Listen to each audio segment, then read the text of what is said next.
Last week, a group of children and young adults represented by a group called Our Children's Trust filed a lawsuit against Florida Governor Rick Scott.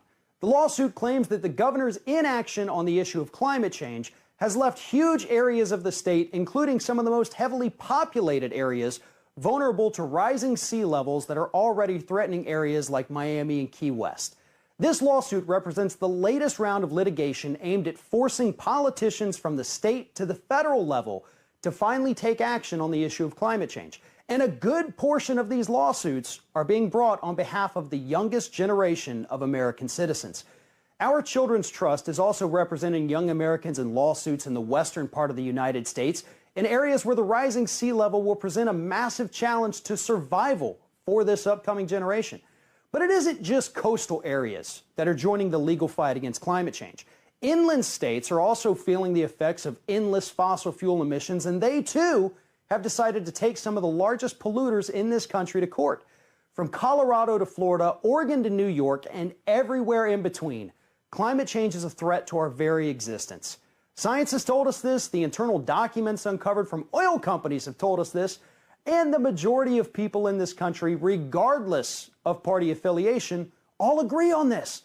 It seems the only people who want the U.S. to continue doing nothing about the issue are the people who are personally profiting from it, be it financially or politically, from doing nothing about the issue of climate change.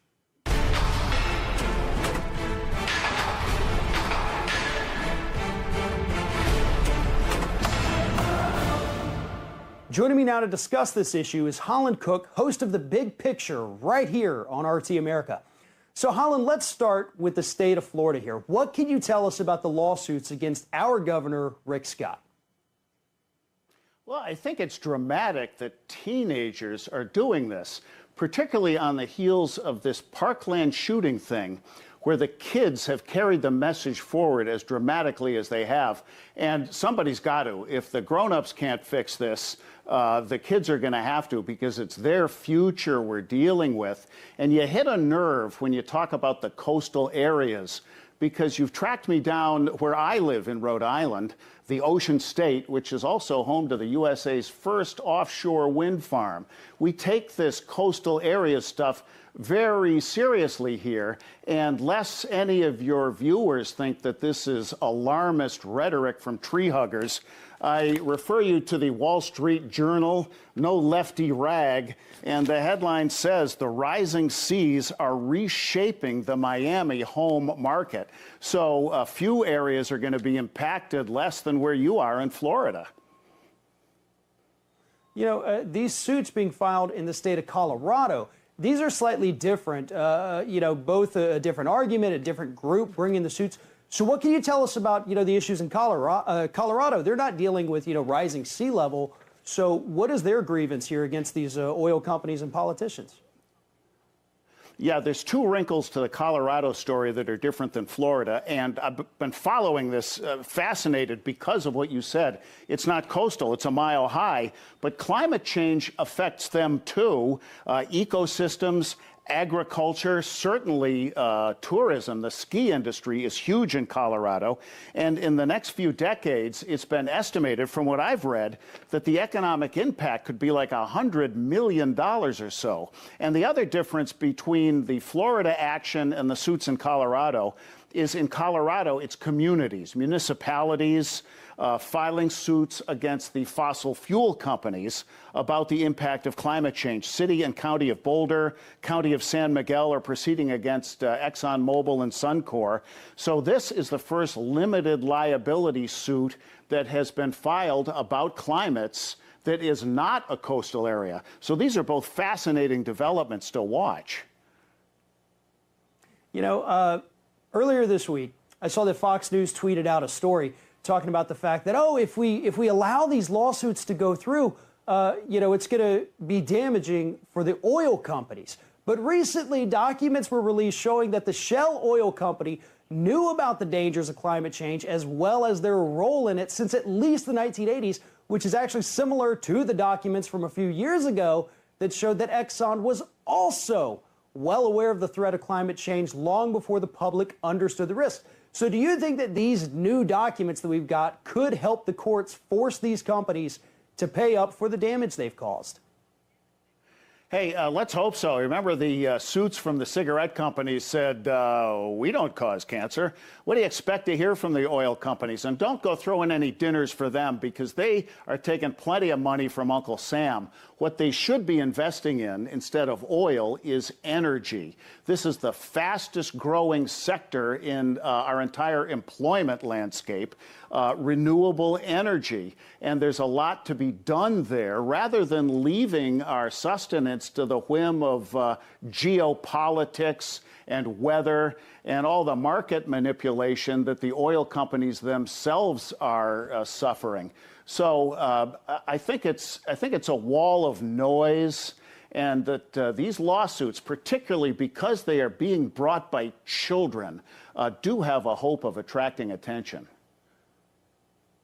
And what's really interesting about these lawsuits, too, is in the past I've had a lot of people ask me, why can't we just sue these people for causing climate change? Why can't we do this? Well, it's because you got to have standing. You've got to be able to show that the actions of company or person X affected person Y with result of Z.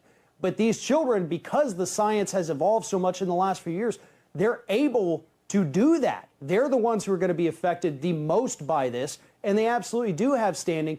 But because of the inaction in D.C., under both Democrats and Republicans here, are these lawsuits the last best hope that we have to enact any kind of meaningful climate policy here in the U.S.?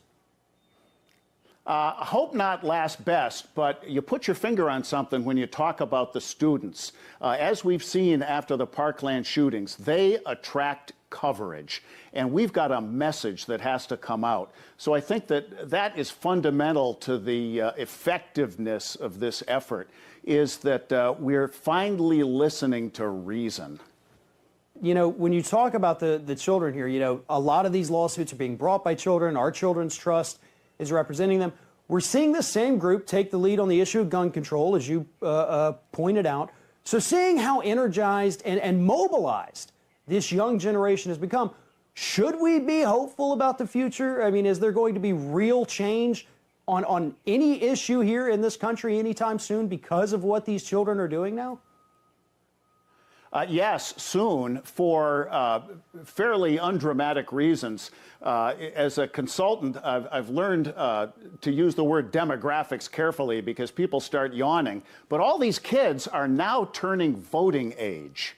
So they have the ultimate power. And in the meantime, as you know, when these lawsuits go forward, we have discovery. We have requests for production of documents. We have depositions. So the oil companies can't hide forever. This stuff is going to be on the record.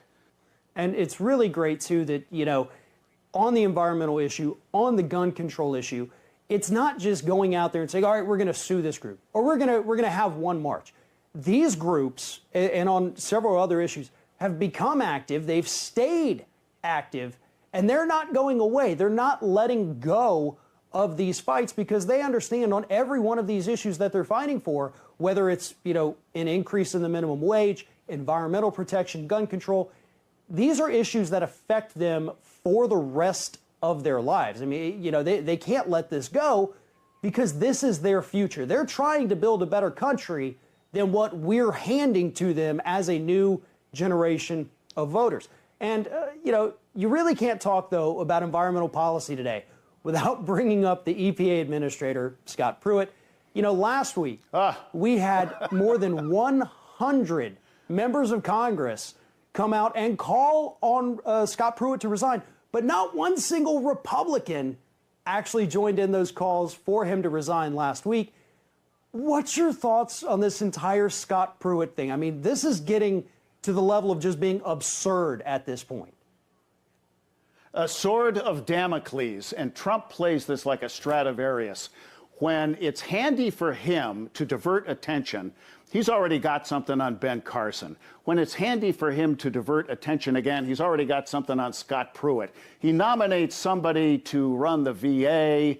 Turns out there are some issues with him. It's all about watch the other hand, because Donald Trump is a genius at changing the subject. So if I'm Scott Pruitt, I am not, as they say, buying any green bananas. So I think part of the issue with the Scott Pruitt, all of his spending scandals, everything like that, the Republicans and the Trump administration, they don't want to get rid of him. They don't want to do anything about all of these spending scandals, even though it's the party of the fiscal responsibility people. They don't want to do anything about it because Scott Pruitt's still enacting their agenda. This is, the Koch agenda, the Exxon agenda, the Chevron agenda. As long as he does that, it doesn't matter what kind of scandals he's involved in, right? They're going to go along with it because he's doing the things they've always wanted to do. Until he is politically disabled, or it is opportune for the president to, as I say, divert attention and make a change. The swamp is deep there, and when it's handy, he'll be gone. What's really interesting about this is that the only swamp that these Republicans in power today seem to want to protect is the one that Trump himself is creating in the White House. There was no drain the swamp that actually happened. You pointed out the fact Dr. Ronnie Jackson, we're now finding out, from the Senate committee trying to look into his background that, he liked to get a little tipsy while at work and over-medicate people, over-prescribe drugs. Yeah, the pills. And that's what we've come to expect from D.C. today. It is a caricature of itself, and unfortunately, I don't see this ending anytime soon. But anyway, Holland Cooke, host of The Big Picture here on RT, thank you very much for joining us today. You bet, Farron.